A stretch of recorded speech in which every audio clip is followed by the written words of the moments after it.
ننګرهار کې د شکر ناروغۍ د کنټرول مرکز فعال شو. د شکر ناروغۍ د کنټرول دغه مرکز د ایران هیواد په مالی همکارۍ فعال شو چې روغتیاپالې په ایران کې لنډمهال لپاره روزل شوي او تمه ده چې ډیر ژر به د یاد هیواد له لوري تجهیزات او 6 میاشتو لپاره درمل ورکړل شي.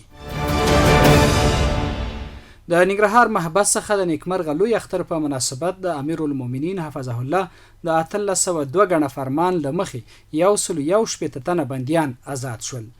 مسؤلین وایي په دغه بندیانو کې 6 میرمنې او 155 تنه نارینه شامل دي چې نن خوشي شول.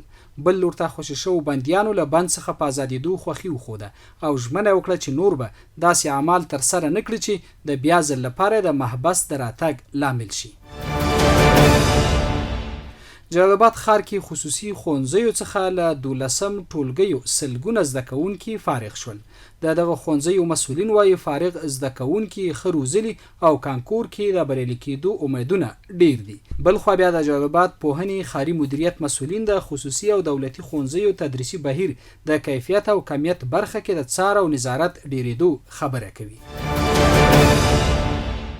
د جلال آباد ښار انګورباغ عمومي جادې د قریزۍ چارې پیل شوې دي. د جلال آباد ښاروالۍ مسؤلین وایي دغه جاده چې اوږدوالی 1.5 کیلومتره دی په بیا ځل قریزۍ له 19 میلیونه افغانیو زیات لګښت راځي چې د ښاروالۍ له بودیجې ورکول کیږي. د پکتیا ولایت مرکز ګردیز کې د اسلامي پولیسو له ښوونیز او روزنیز مرکز څخه د سویل ختیځ زون په کچه د 15 ځل لپاره 1500 تنه پولیس له 2 میاشتو مسلکي او روزنیزو زده کړو وروسته فارغ شول. د ملي دفاع وزارت په خوست ولایت کې د ګڼ شمېر سپکو او درنو وسلو، نظامي وسایطو او تجهیزاتو د نیول کېدو خبر ورکړی دی.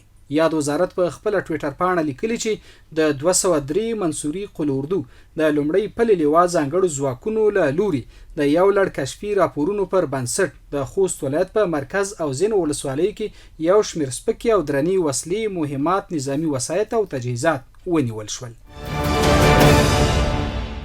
او د چین په یو هوټل کې د غاز لیک کېدو له امله چاودنه کې 11 کسان مړه شوي دي.